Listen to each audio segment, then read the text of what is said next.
Good morning. A lot of people call and ask, how do I turn my reverse osmosis unit off? Whether they've got a drip or for some reason they're doing some plumbing work underneath their sink and they just need to disconnect it. Maybe getting new countertops or something like that.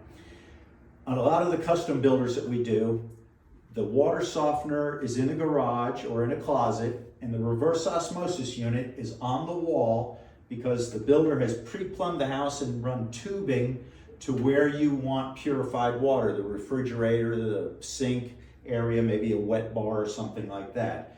So in the custom homes, you'll find on the back of the water softener a valve that feeds the reverse osmosis unit. This is how the reverse osmosis unit gets water fed to it. The way to turn that off is, it's a blue valve, and if the valve is even with the pipe coming out, it is on. All you do is a quarter turn, and so now basically it's across the pipe. You've shut the water off to the RO. So simple valve, on position, off position. Once you've done that, you could still get a drip or a leak if something's wrong with the reverse osmosis unit, or again, if you're changing it for plumbing needs or anything else, remember to, there was a little water in there, to turn off the tank. Otherwise, you'll get water still coming out because this is under pressure.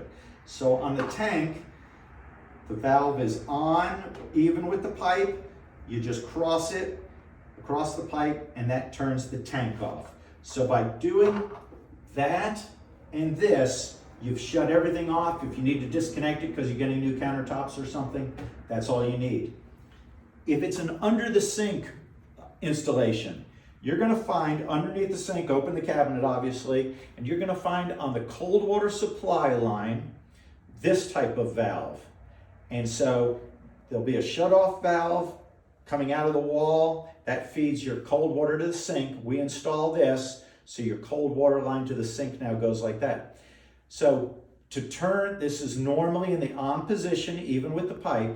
You just have to go underneath the sink, maybe get a flashlight, but once you locate this, all you have to do is turn that valve off, and that's gonna turn the drinking water system off. It's not gonna affect your kitchen faucet on the cold side. This will just turn off the reverse osmosis unit. And then again, you'll want to do the same thing. You'll find this in the on position. You're just going to want to turn the tank off if it's underneath the sink. And by doing that, then you can remove this, do whatever you need to do, and then you would just do everything back in reverse to turn the unit back on. Hopefully that answers some of your questions.